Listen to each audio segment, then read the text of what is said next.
Football ഇതിഹാസം Lionel മെസ്സിയെയും Argentina ദേശീയ ടീമിനെയും കേരളത്തിൽ കളിപ്പിക്കാൻ എന്ന പേരിൽ നടന്ന 206 കോടി രൂപയുടെ സംശയാസ്പദമായ പണമിടപാടിൽ വൻ സ്രാവുകളും അന്വേഷണ പരിധിയിലേക്ക്.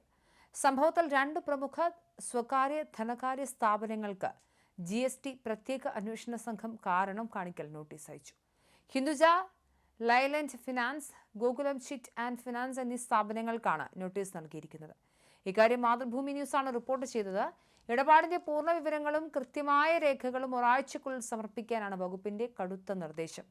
GST അന്വേഷണ വിഭാഗം നടത്തിയ വിശദമായ പരിശോധനയിലാണ് 206 കോടിയുടെ പണത്തിന്റെ ഉറവിടം പുറത്തുവന്നത്. ഗോകുലം ചിറ്റ്സ് 133.64 കോടി രൂപ നൽകിയപ്പോൾ ഹിന്ദുജ ലൈലൻഡ് ഫൈനാൻസ് 73.23 കോടി രൂപ നൽകി.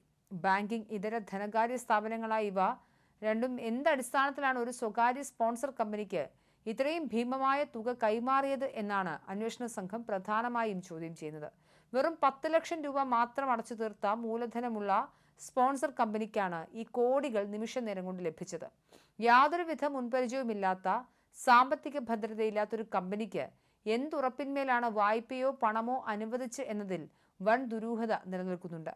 ഈടായി എന്തെങ്കിലും സ്വത്തുക്കൾ നൽകിയിട്ടുണ്ടോ? അതിനായി ഇടനില നിന്നത് ആരാണ്? പരസ്യക്കരാറോ മറ്റെന്തെങ്കിലും സേവനങ്ങളോ വാഗ്ദാനം ചെയ്താണോ തുക നൽകിയത് എന്നീ കാര്യങ്ങളാണ് GST വിഭാഗം വ്യക്തത തേടുന്നത്. സ്പോൺസർ കമ്പനി കൈമാറിയ തുക അവരുടെ സ്വന്തം ബിസിനസ് വരുമാനത്തിൽ നിന്നോ മൂലധനത്തിൽ നിന്നോ ഉള്ളതല്ലെന്ന് GST അന്വേഷണ വിഭാഗം നേരത്തെ തറപ്പിച്ചു പറഞ്ഞിരുന്നു. ഇതൊരു സാധാരണ വാണിജ്യ വായ്പയാണ് എന്നതിന് തെളിവുകളൊന്നുമില്ല. സാധാരണഗതിയിൽ കോടിക്കണക്കിന് രൂപ വായ്പ നൽകുക 18% GST ബാധകമായ പ്രോസസ്സിംഗ് ഫീസ് ഈടാക്കാറുണ്ട്. എന്നാൽ ഈ ഇടപാടിൽ അത്തരം യാതൊരു നടപടികളും ഉണ്ടായിട്ടില്ല. പലിശയില്ല, TDS ഇല്ല. വന്ന വഴിയെ പണം പാറിപ്പറന്ന കാഴ്ചയാണ് കാണുന്നത്. 206 കോടി രൂപ അക്കൗണ്ടിലെത്തിയപ്പോൾ അതിൽ പലിശയോ TDS പ്രക്രിയയോ ഉൾപ്പെട്ടിരുന്നില്ല എന്നതാണ് GSTയെ കൂടുതൽ സംശയത്തിലാക്കിയത്. പണം ബാങ്ക് അക്കൗണ്ടിലെത്തിയ ഉടൻ തന്നെ മറ്റ് ചില അക്കൗണ്ടുകളിലേക്ക് മിന്നൽ വേഗതയിൽ മാറ്റി. സ്പോൺസറുടെ അക്കൗണ്ട് കേവലം ഒരു ഇടനില അക്കൗണ്ടായി ഉപയോഗിച്ച് കള്ളപ്പണം വെളുപ്പിക്കാനോ മറ്റോ ശ്രമിച്ചതാണോ എന്ന ഗുരുതര സംശയത്തിലാണ് അന്വേഷണ ഉദ്യോഗസ്ഥർ. ഈ ഭീമമായ തുക വായ്പയായി നൽകിയതാണെന്ന് സമർത്ഥിക്കാൻ ആവശ്യമായ യാതൊരുവിധ രേഖകളും ലഭ്യമാക്കിയിട്ടില്ല. കൂടാതെ ഇത്രയും വലിയ തുകയ്ക്ക് കൃത്യമായ നികുതി രേഖകളോ വിവരങ്ങളോ ഇല്ല എന്നത് തട്ടിപ്പിന്റെ ആഴം കൂട്ടുന്നു. അക്കൗണ്ടിലേക്ക് പണം എത്തിയ തൊട്ടടുത്ത നിമിഷങ്ങളിൽ തന്നെ അത് മറ്റ് അക്കൗണ്ടുകളിലേക്ക് വേഗത്തിൽ വകമാറ്റി കൈമാറ്റം ചെയ്തതായും അന്വേഷണ സംഘം കണ്ടെത്തിയിട്ടുണ്ട്.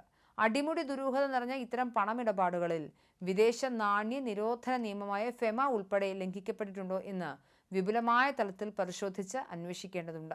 സ്പോൺസറുടെ അക്കൗണ്ട് ഒരു ഇടനില അക്കൗണ്ടായി മാത്രമാണോ പ്രവർത്തിച്ചതെന്നും സംശയിക്കുന്നു. കേസിന്റെ ഗൗരവം കണക്കിലെടുത്ത് കേന്ദ്ര ഏജൻസിയുടെ വിശദമായ അന്വേഷണം വേണമെന്നാവശ്യപ്പെട്ട് ബാങ്ക് അക്കൗണ്ട് വിവരങ്ങൾ അടങ്ങിയ റിപ്പോർട്ട് GST പ്രത്യേക അന്വേഷണ സംഘം സമർപ്പിച്ചു.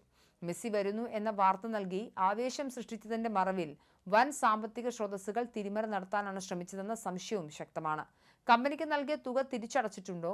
ഉണ്ടെങ്കിൽ അത് ആർക്ക്, എപ്പോൾ, ഏത് ഉറവിടത്തിൽ നിന്നാണ് തിരികെ നൽകിയത് തുടങ്ങിയ വിവരങ്ങളും നോട്ടീസിൽ ആവശ്യപ്പെട്ടിട്ടുണ്ട്.